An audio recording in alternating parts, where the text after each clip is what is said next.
So hello guys, welcome back to my channel guys.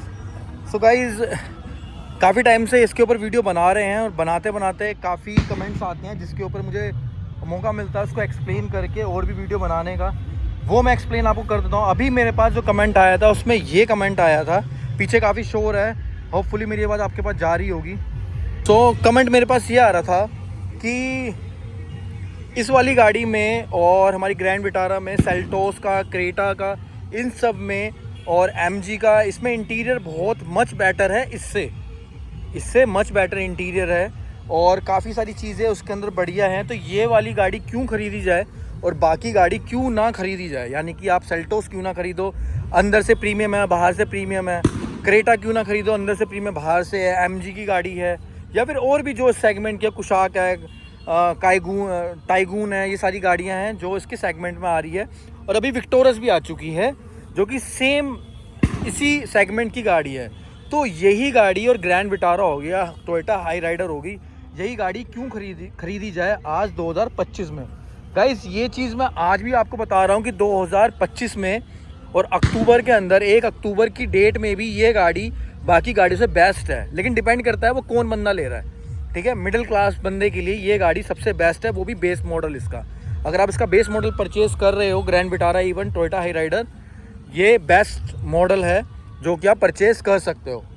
Grand Vitara में अगर आप जाओगे तो उसमें आपको प्रॉब्लम ये है कि उसमें बेस मॉडल से वाइट कलर मिलेगा, बाकी कलर नहीं मिलेंगे। लेकिन अर्बन क्रूज़र हाई राइडर के अंदर आपको बेस मॉडल से ही आपको ब्लैक कलर मिलता है, जो थोड़ी सी आपको रॉयल्टी देता है, यानी कि आपको अमीर दिखने का मौका आपको मिल जाता है, यानी आपको लगता है कि आप लग्जरी गाड़ी चला रहे हो, ठीक है। बेस मॉडल इवन होने के बावजूद फ्रंट फसाड बिल्कुल एज इट इज़ सेम है और बैक से भी बिल्कुल सेम है जैसे टॉप मॉडल में आता है। अब मैं बताऊंगा आपको यही गाड़ी क्यों लेनी चाहिए और बाकी गाड़ियाँ क्यों नहीं लेनी चाहिए एज अ मिडिल क्लास बंदे को, ठीक है। उसका कुछ रीज़न है, शोर काफ़ी हो रहा है, ठीक है। तो अंदर जाके मैं बताता हूँ आपको, ठीक है। अब मैं आ चुका हूँ और बाहर आने के बाद मैं आपको कुछ चीज़ें क्लियर करूँ कि ये गाड़ी क्यों लेनी चाहिए और ये वाली बाकी गाड़ी क्यों नहीं लेनी चाहिए। फर्स्ट ऑफ ऑल, इसका पहला आप जो डेमो देख रहे होंगे वो उसका देख रहे होंगे जो कि इसका ग्राउंड क्लियरेंस है, ठीक है। फर्स्ट डेमो जो है वो उसका ग्राउंड क्लियरेंस है कि अगर आप सेल्टोस लेते हो, क्रेटा लेते हो, तो उसमें अगर 2 बंदे भी बैठते हैं, जो बिल्कुल मैं प्रैक्टिकली बात बता रहा हूँ, 2 बंदे भी अगर बैठते हैं तो उस कंडीशन में होता ये है कि जब हम गाड़ी चलाते हैं तो वो गाड़ी बिल्कुल डाउन हो जाती है, यानी इसके सॉफ्ट सस्पेंशन होने की वजह से वो बिल्कुल डाउन हो जाती है। अब सॉफ्ट सस्पेंशन अगर उसके हैं तो इट डजंट मीन कि वो इसके हार्ड होंगे तो ये खराब है या फिर वो है। असल में होता क्या है कि जो चीज़ें सॉफ्ट होती हैं सस्पेंशन के मामले में, उसका एक अलग यूज़ है और हार्ड सस्पेंशन का एक अलग यूज़ है, ठीक है। तो कहने का मतलब ये है कि अगर हम इसका ओवरऑल एक्सपीरियंस देखेंगे तो वो एक्सपीरियंस हमारा काफ़ी अच्छा है। अच्छा मीन्स कैसे है वो मैं आपको क्लियर करता हूँ कि ग्राउंड क्लियरेंस चाहे सेल्टोस हो, चाहे आपका कुशाक हो, टाइगून हो, ठीक है, XUV 700 हो, सेल्टोस हो, क्रेटा हो, उन सब से इसका ग्राउंड क्लियरेंस बहुत अच्छा है। बिकॉज ये गाड़ी तकरीबन 210 mm की ग्राउंड क्लियरेंस पे है और काफ़ी पीछे बैक साइड से तो काफ़ी उठी हुई है, तो आपको कहीं भी ऑफ रोडिंग में प्रॉब्लम नहीं आएगी, बट क्रेटा सेल्टोस में आएगी। पहली चीज़ जो कि आपको इसमें बेनिफिट मिलता है प्रैक्टिकल लाइफ में, ठीक है।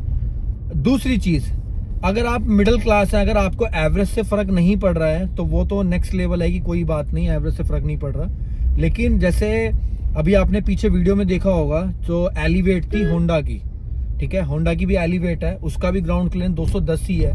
लेकिन वो भी मैंने देखा है कि जब 4 बंदे उस पर बैठते हैं, पीछे लोडिंग होती है, तो वो ग्राउंड मतलब टच हो जाती है बिल्कुल, ठीक है। तो ये कुछ चीज़ें हैं जो प्रॉब्लम क्रिएट करती है। ये भी मैंने प्रैक्टिकल अपने चैनल पे वीडियो देख सकते हो, तो ये भी मैंने फेस किया है, ठीक है।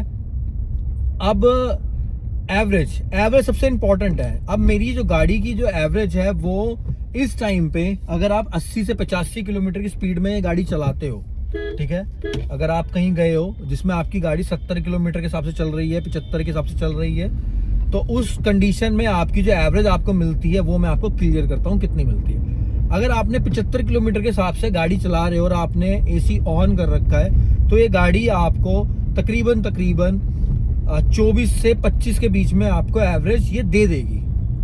ठीक है, मतलब 24, 23 वो डिपेंड करता है। अगर आपकी गाड़ी मतलब आपने क्रूज लगा दिया, 75 की स्पीड में आपकी गाड़ी चल रही है, एसी ऑन है, आराम से आप मतलब अच्छा खासा क्रूज कर रहे हो, ट्रैफिक है, थोड़ा रुक रही है गाड़ी फिर चल रही है, मतलब सही गाड़ी मूव कर रही है।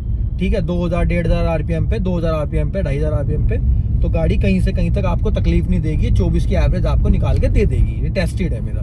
ठीक है, अब आ जाते हैं थोड़ी सी स्पीड अगर हमें चलानी हो। अगर आपको इसको 85 की स्पीड में चलाओगे तो यही एवरेज आपकी कूद के चली जाएगी 22-21 पे, यानी 22 पे मानो। मैं अभी चला रहा हूँ तो मुझे 22.5 की मिलती है एसी के साथ। मैं आराम से रोकता भी हूँ, रेड लाइट पे रुकता हूँ। और ये मैं उस ज़्यादातर ये जो एवरेज मैं बता रहा हूँ आपको, ये मैं बता रहा हूँ हाईवेज की। ठीक है, ये मैं एवरेज आपको बता रहा हूँ हाईवे की, यानी अगर हाईवे पे आप यूज़ कर रहे हो, जैसे यहाँ से करनाल हाईवे पे जा रहे हो आप और वहाँ से आप गाड़ी चला रहे हो तो रुक रहेंगे, रेड लाइट आएगी, ट्रैफिक आएगा, थोड़ा सा फिर स्पीड है, फिर कम है, फिर ओवरटेकिंग करनी है, तो वो सारी चीज़ें मिलाकर ये एवरेज जो दे देगी ये बाकी सेगमेंट की कोई भी गाड़ियाँ आपको नहीं देने वाली, भूल जाओ आप, नहीं देने वाली। ठीक है, फिर आपको एवरेज चाहिए होती है, फिर आप सीएनजी की तरफ भागते हो। सीएनजी का थोड़ा सा 100 बात की एक बात है, थोड़ा खतरा रहता है क्योंकि सिलेंडर टाइप का लगा हुआ है पीछे, किसी ने अगर बैक साइड से मारी तो कल को चिंगारी है, कुछ भी XYZ है, वो खतरा रहता है। ठीक है, माइनस पॉइंट सीएनजी लेने का। दूसरा, अगर आप सीएनजी नहीं ले रहे हो तो पेट्रोल में मेरे पास ये वाली गाड़ी का ऑप्शन है, तो ये आप आराम से परचेज कर सकते हो, जैसे मैंने परचेज करी है, तो इसमें आपको एवरेज अच्छी मिल जाती है।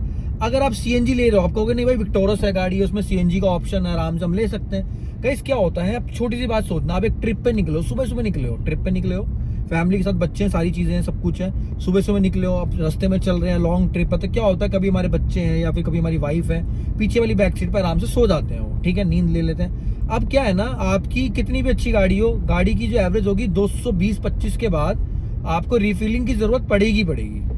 मैं यहाँ से नॉर्मली जा रहा हूँ, मान लो मनाली, दिल्ली से मनाली जा रहा हूँ, अब तकरीबन 550-600 किलोमीटर की ट्रिप है, तो आप ये लगा लो 3 बार मुझे रिफिलिंग करवानी ही पड़ेगी। आप कहोगे नहीं जी हम तो एक बार रिफिलिंग कराएंगे, उसके बाद पेट्रोल डलवा लेंगे, तो बात तो वहीं आ गई ना। फिर जब आपने सीएनजी लगवा रखा तो सीएनजी तो फिल करवाओगे। आप जा रहे हो, आपको पंप दिख गया सीएनजी का, ऑब्वियसली बात है आप रुकोगे, फिलिंग कराओगे। मैं भी यूज कर रहा था, तो उस कंडीशन में होता ये है कि जब आप रिफिलिंग कराओगे तो उनके नॉर्म्स होते हैं कि आपको प्रोटोकॉल्स फॉलो करने होते हैं कि आपको पूरी गाड़ी खाली करनी पड़ेगी। अब आपके बच्चा सो रहा है, बच्चे को भी दिक्कत, मतलब मेरे साथ ये प्रॉब्लम हो रही थी जब मेरे पास i20 से सीएनजी लगी हुई थी, तो मुझे बार बार सबको निकालना पड़ता था, फिर बैठो फिर आओ, तो मेरी वाइफ के लिए, मेरे बच्चों के लिए बहुत फ्रस्ट्रेटिंग होता था। जैसे हम यहाँ से गए थे, हम जयपुर कह रहा हूँ, जयनगर नेपाल की तरफ, तकरीबन 1200 किलोमीटर पड़ता है, तो आप लिटरली मानो गाइस बार बार उतरवाना हर 200 किलोमीटर के बाद। इवन 200 किलोमीटर भी नहीं हो पाता था, क्योंकि अगर हाईवे पे आप चल रहे हो तो आपकी गाड़ी 120 के करीब चलती है। ठीक है, अगर एक्सप्रेस वे पे चल रहे हो तो 120 पे आपकी गाड़ी चलती है, तो उस कंडीशन पे होता ये था कि हर 200 किलोमीटर पे रिफिलिंग मांगती थी वो गाड़ी, तो वो बहुत ही ज्यादा ऑकवर्ड हो गया था। कई बार हम लोग गाड़ी सीधा पेट्रोल डलवाया, हमने कहा यार भाड़ा में सीएनजी अपना चलाओ, गाड़ी चलाओ, तो वो चलते थे। तो पेट्रोल, आप यकीन मानो, अगर आप सिटी में चल रहे हो तो सीएनजी ठीक है, ओके है, लेकिन अगर आप बाहर भी जा रहे हो, फैमिली साथ जा रहे हो, तो सीएनजी प्रॉब्लम करती है, और कई जगह सीएनजी नहीं मिलती है, और कई जगह दिल्ली के बाद सीएनजी का रेट तकरीबन सेम ही हो चुका है पेट्रोल के बराबर, ज़्यादा फर्क नहीं आ रहा है। ठीक है, फिर आपको बूट स्पेस की प्रॉब्लम होती है नॉर्मली। अभी तो चलो विक्टोरस जो गाड़ी आई है उसमें नीचे दे दी है, लेकिन फिर कई सारी चीज़ें आपको कॉम्प्रोमाइज़ करके चलनी पड़ती है, तो पेट्रोल मेरे हिसाब से ये अच्छी है। तो पहली चीज़ ये है कि पेट्रोल और सीएनजी का जो है ऑप्शन ये आप ले सकते हो। ठीक है, दूसरा, इस वाली गाड़ी को आज भी 2025 में लेने का मेन रीज़न है कि जितनी भी इसकी सेगमेंट की गाड़ियाँ हैं, अगर आप उसमें जाओगे तो उनके बेस मॉडल से आपको एक तरीके से माइल हाइब्रिड का ऑप्शन नहीं मिलता है। यानी कि अगर आप सेल्टोस ले लो, क्रेटा ले लो, कोई भी गाड़ी लो, तो आपको इसके बेस मॉडल से आपको बैटरी नहीं मिलेगी, माइल हाइब्रिड का ऑप्शन नहीं मिलेगा, जिससे इसकी गाड़ी की एवरेज अगेन वही कि 2 से 3 किलोमीटर बढ़ जाती है, वो उसमें नहीं मिलेगा। ठीक है, ये कुछ ऑप्शन मैंने बताया। एक ऑप्शन और है, तीसरा चौथा जो भी पॉइंट आप काउंट कर सकते हो, एक ऑप्शन हो रहा है, अगर मैंने क्रेटा या सेल्टोस या टाइगून या फिर कुशाक या फिर मैंने एलिवेट का अगर मैंने बेस मॉडल लिया, वो कंपनी सीधा उसके टायर छोटे कर देती है। ये आप मानना, ठीक है, आप ये चीज मानना। हम कोई भी नई गाड़ी लेते हैं, नई गाड़ी लेने के बाद मान लो जिसके शौक होते हैं तो वो क्या करते हैं, नई गाड़ी भी लेकर उसके टायर बड़े करवाते हैं। कोई भी गाड़ी ले टायर बड़े का, तो जस्ट रीजन उसके पीछे यही है कि उसका लुक थोड़ा सा एनहेंस हो जाए, थोड़े टायर चौड़े करवा लिए, मोटे करवा लिए। लेकिन ये इन जो कंपनी है इनका अगर बेस मॉडल लोगे, मैं ये आम आदमी, आम लोगों के लिए बात कर रहा हूँ, मैं कोई उनके लिए नहीं बात कर रहा जिन्होंने सेल्टोस का टॉप मॉडल परचेज कर लिया और पेट्रोल की टेंशन नहीं है। वो तो फिर तो आप कुछ भी लो, उसका मैं नहीं कह सकता। बट मैं वो बता रहा हूँ आम लोग, जो आम पब्लिक है, जो मैं अपने जैसे लोगों की बात कर रहा हूँ जिसकी वैल्यू बहुत मुश्किल से गाड़ी परचेज करते हैं वो, और फैमिली के लिए भी, अपने काम के लिए भी, बाकी सारी चीज़ों के लिए भी यूज़ करते हैं, तो उनके लिए मैं बता रहा हूँ आपको कि अगर आपने एक बेस मॉडल परचेज किया तो उस बेस मॉडल के अंदर आपको टायर्स नहीं, टायर छोटे मिल रहे हैं। तो क्या होता है ना, गाड़ी का एक प्रोपोर्शन होता है, दिखने में लुक होती है, वो लुक सारी की सारी खराब हो जाती है, ठीक है। इसके अंदर आपको वही 17 इंची के टायर मिलेंगे जो टॉप मॉडल में मिलेंगे। 17 इंची के टायर मिल रहे हैं जो कि टॉप मॉडल में मिलेंगे। कोई भी कॉम्प्रोमाइज करने की कहीं से कहीं तक आपको कोई जरूरत नहीं है, ठीक है। सीधा लाओ, गाड़ी चलाओ, कोई प्रॉब्लम नहीं है, ठीक है। ये चीज होगी। दूसरी चीज, आप क्रेटा, सेल्टो, टाइगुन जो भी गाड़ियां हैं, इसके अगर आप जाओगे, अब आते हैं इंटीरियर में। गाइज 2025 के अंदर हमें फीचरिस्टिक है, हम लोग, हमें फीचर चाहिए, ठीक है। जैसे हम अंदर बैठे तो कीलेस एंट्री मिल जाए, ठीक है, मतलब सेंसर से ओपनिंग मिल जाए, यानी कीलेस एंट्री मिल जाए हमको, स्टार्ट स्टॉप बटन मिल जाए, ठीक है ना, ऑटोमेटिक क्लाइमेट कंट्रोल मिल जाए, ठीक है, हैंड रेस्ट मिल जाए, वो सारी चीजें हैं। ये कोई भी फीचर आपको बेस मॉडल में आपको इन सारी कंपनीज में नहीं मिलेगा, ठीक है। मैं सबसे ट्रेंडिंग जो कार है क्रेटा में, अगर आप बेस मॉडल आप लेने जा रहे हो, आपको क्लाइमेट कंट्रोल ऑटोमेटिक नहीं मिलेगा, हाथ से आगे पीछे घुमाओ, जैसे मारुति की पुरानी गाड़ी आती है ना, उसकी उसी तरीके से राउंड वाला मिलेगा। वो आप एंटी क्लॉकवाइज या जैसे भी है उसको आप यूज करोगे तो वो मैनुअल एसी मिलेगा। इसके अंदर आपको ऑटोमेटिक एसी मिलेगा, पहला पॉइंट। दूसरा पॉइंट, अब मैं इंटीरियर की बात करूं, दूसरा पॉइंट कीलेस एंट्री है, और वो भी बोथ साइड है, यानी कि राइट में भी लेफ्ट में भी। आपको चाबी जेब में रखनी है और आराम से आप जाओ और आराम से अपनी गाड़ी को आप कीलेस एंट्री से अंदर आराम से बैठो, ठीक है। ये पहली चीज हो गई। दूसरी चीज होगी, दूसरा जब आप अंदर आ रहे हो तो अंदर आने के बाद आपको स्टार्ट स्टॉप बटन मिल रहा है इसके अंदर, ठीक है। यानी कि कोई चाबी नहीं लगानी, कोई कुछ नहीं करना, चाबी की टेंशन, चाबी जेब में पड़ी है, स्टार्ट अपना बटन ऑन करो, सीधा चलो आप, कोई टेंशन वाली बात नहीं है। तो ये छोटे छोटे पॉइंट्स है जो मैं बता रहा हूँ आपको। ऑटोमेटिक क्लाइमेट कंट्रोल मिल रहा है पूरा, आपको कुछ करने की जरूरत नहीं है, ऑटोमेटिक एसी भी लगाया, आराम से गाड़ी आपकी चल रही है। फिर उसके बाद पीछे की जो सीट है, बाकी ऑप्शन तो हो सकता है मे बी मिल जाए, किसी कंपनी की कार में मिल जाए, किसी में ना मिले, जैसे 60-40 स्प्लिट है वो आपको इसमें मिलता है, ठीक है।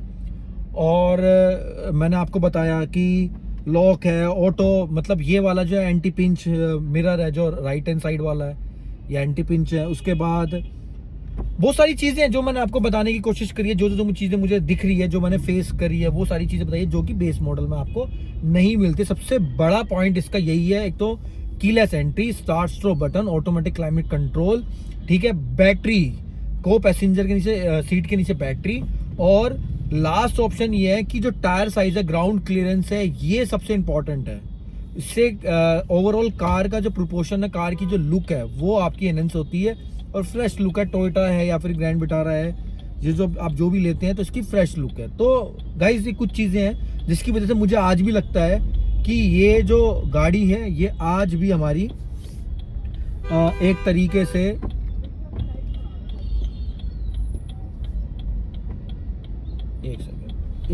से हमारी ओवरऑल 2025 के अंदर ये बेस्ट ऑप्शन हमारी कहलाती है, ठीक है। तो ये कुछ ऑप्शन थे, होपफुली आपको वीडियो आपने पसंद की होगी। मैंने इन्फॉर्मेशन दी है 2025 में ये वाली जो कार है उसके ओवरऑल मुझे ऐसा लगता है, ये मैं आपका ओपिनियन अलग हो सकता है, लेकिन मुझे ऐसा लगता है कि आज भी 2025 में वैल्यू फॉर मनी जो कार है वो ये है, जिसमें आपको फैमिली के साथ भी है, एवरेज भी है, गाड़ी बड़ी भी है, ग्राउंड क्लियरेंस भी अच्छा है, फीचरिस्टिक भी है, ठीक है, ऑटोमेटिक एसी है, क्लाइमेट कंट्रोल है, सारी चीज़ें, और थोड़ी बहुत चीज़ें वहाँ बाहर से लगवा लोगे तो आपकी टॉप मॉडल गाड़ी हो जाएगी, जैसे मैंने अब इस टाइम पे कर रखी है, मुझे कहीं से कोई प्रॉब्लम नहीं आती। अब उसमें जो फीचर मिलते हैं उसमें थोड़े बस ये है कि अगर आप थोड़े पैसे ज़्यादा दोगे तो वो इंटीरियर वाइज थोड़ी सी लुक अच्छी हो जाएगी। यानी कि अगर आपने 13-14 की जगह 17-18 लाख रुपए अगर दे दिए तो हाँ, उसका इंटीरियर, उसका प्लास्टिक क्वालिटी थोड़ी अच्छी हो जाएगी और इंटीरियर अच्छे हो जाएंगे। तो ये आप देख लो कि आपको थोड़े से इंटीरियर अच्छे चाहिए अगर आप बेस मॉडल परचेज करने जा रहे हो, और अगर बेस मॉडल नहीं परचेज करना तो फिर आपको उसका टॉप मॉडल ही, या तो मिडल वाला मॉडल है या टॉप मॉडल है, ये परचेज करना पड़ेगा, जिसकी वजह से आपको चीज़ें थोड़ी सी बेहतर मिल जाएंगी। बस इसकी जो प्लास्टिक क्वालिटी आई नो की वो थोड़ी सी नॉर्मल है, लेकिन हाँ इतने जो फीचर्स मिल रहे हैं, इतनी चीज़ें मिल रही हैं, उससे हम इसको चला सकते हैं, यानी कॉम्प्रोमाइज़ कर सकते हैं चीज़ों को। होपफुली गाइज आपको वीडियो अच्छी लगे तो चैनल को लाइक करना, वीडियो को सब्सक्राइब करना। मिलते हैं नेक्स्ट वीडियो में, till then thank you so much.